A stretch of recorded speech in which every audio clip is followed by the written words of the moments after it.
Halo semuanya, selamat datang lagi di sesi bedah materi kita. Nah, hari ini kita bakal ngebahas sesuatu yang lumayan padat dan super menarik. Kita akan membedah pemikiran teologis dari pendeta Ezra Alfred Soru tentang kenaikan Yesus Kristus ke surga. Jujur aja, materi ini penuh banget sama perdebatan historis dan detail-detail spesifik yang mungkin belum pernah kalian dengar sebelumnya. Jadi yuk, kita langsung mulai aja. Oke, biar lebih gampang diikutin, kita bakal bagi bedah materi ini ke dalam 4 bagian utama ya. Pertama, soal pengantar dan historisitasnya. Kedua, detil peristiwa saat kenaikan. Ketiga, 4 tujuan kenaikan itu sendiri. Dan terakhir, gimana sih respon yang seharusnya ditunjukkan terhadap kenaikan ini? Singkat, padat, jelas. Kita masuk ke bagian pertama, yaitu pengantar dan historisitas. Intinya di sini kita mau lihat fondasi dasarnya dulu nih. Nah, yang bikin menarik adalah materi ini langsung menyoroti sebuah perdebatan tajam. Pendeta Ezra dengan sangat tegas menolak pandangan teolog liberal. Kenapa? Karena pandangan liberal itu sering menganggap kenaikan ini tuh cuma sekedar metafora aja. Ya ibarat anak sekolah yang dibilang naik kelas, padahal ya nggak benar-benar pindah sekolah kan? Tapi di materi ini ditekankan banget kalau kenaikan itu adalah peristiwa historis yang literal, benar-benar perpindahan fisik yang nyata dari bumi naik sampai ke surga. Terus, untuk memperkuat argumen ini, ada kutipan dari seorang teolog bernama Charles Hodge. Logikanya itu simpel banget, tapi tajam. Gini, kalau Kristus bangkit dengan tubuh fisik yang nyata, otomatis tubuh itu butuh ruang dong. Nggak mungkin kan cuma melayang di ruang hampa? Jadi kesimpulannya, surga itu nggak bisa cuma diartikan sebagai kondisi atau suasana batin doang. Surga itu haruslah sebuah tempat atau ruang fisik yang real untuk menampung tubuh tersebut. Masuk akal kan? Lanjut ke bagian kedua, tentang peristiwa saat kenaikan itu sendiri. Kira-kira apa sih yang terjadi sama fisik Yesus di momen itu? Kuncinya ada di satu kata, pemuliaan atau glorifikasi. Menurut teks yang kita bedah, proses transformasi tubuh Yesus ini tuh dimulai sejak kebangkitan, tapi mencapai titik puncaknya pas momen kenaikan ini. Kalau kita lihat dari catatan pengalaman Rasul Paulus atau penglihatan Yohanes, Yesus itu udah nggak tampil layaknya manusia biasa yang ada di bumi. Tubuhnya itu digambarkan memancarkan cahaya ilahi yang luar biasa menyilaukan. Benar-benar jauh melampaui terangnya matahari. Keren banget kan? Oke, sekarang kita melangkah ke bagian ketiga, yaitu 4 tujuan kenaikan. Pertanyaannya, kenapa perpisahan ini justru jadi sesuatu yang sangat krusial? Ternyata doktrin ini tuh disusun dengan sangat sistematis. Peristiwa ini bukan kejadian acak, tapi punya 4 pilar alasan pokok. Misi yang selesai, persiapan tempat, jaminan buat umat beriman, dan sebagai syarat turunnya Roh Kudus.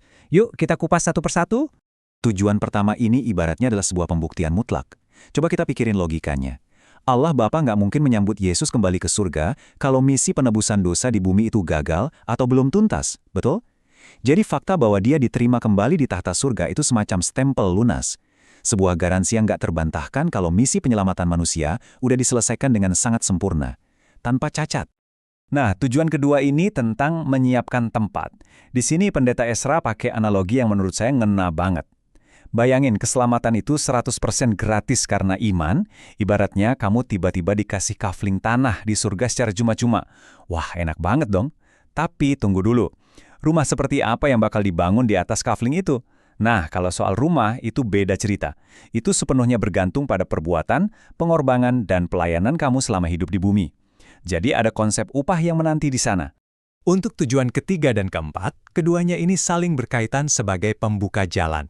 Sebagai perintis, Yesus yang masuk duluan ke surga ngasih jaminan mutlak kalau umatnya juga bakal punya jalan untuk nyusul ke sana. Dan dari segi praktisnya, kepergian fisik Yesus ini adalah syarat wajib supaya Roh Kudus bisa diutus ke bumi. Ini penting banget, soalnya dengan begitu, kehadiran Tuhan bisa menyertai semua orang percaya dimanapun mereka berada tanpa terhalang ruang dan waktu lagi. Sekarang kita masuk ke bagian keempat dan terakhir, respon terhadap kenaikan. Habis ngomongin teori dan teologinya yang cukup tinggi tadi, terus aplikasi praktisnya buat kita apa nih? Dari materi yang kita bahas, ada satu teguran yang lumayan menohok nih, diambil dari Kisah Para Rasul. Pas momen kenaikan, ada malaikat yang negur orang-orang yang cuma bengong ngeliatin awan. Pesannya itu simpel tapi keras. Jangan cuma pasif nungguin sorga. Selama kaki kita masih nginjak bumi, kita dituntut buat terus aktif, bekerja keras, ngelakuin hal-hal positif, dan pastinya proaktif membagikan kabar baik. Dan ngomong-ngomong soal menyebarkan kabar baik, ternyata ada peta jalannya loh. Dimulainya dari Yerusalem, terus meluas ke Yudea, Samaria, sampai ke ujung bumi. Tapi dengerin deh, ini poin yang paling menarik dari penjelasan pendeta Ezra. Makna Yerusalem di sini, Yerusalem itu merujuk pada keluarga dan lingkaran terdekat kita sendiri. Tegurannya jelas banget. Jangan sampai kita sibuk melayani orang lain di belahan dunia lain, tapi keluarga atau orang tua sendiri malah ditelantarkan. Make sense banget ya? Akhirnya, dari seluruh bedah materi ini, ada satu pertanyaan tajam yang ditinggalkan buat kita semua. Coba deh tanyain ke diri sendiri. Apakah saat ini kamu cuma sekedar berdiri menatap langit sambil nungguin surga? Ataukah kamu udah mulai benar-benar menabur dan bekerja keras di bumi ini? Coba direnungin ya. Terima kasih banyak udah ngikutin sesi bedah materi kali ini, dan pastinya sampai jumpa di analisis kita selanjutnya.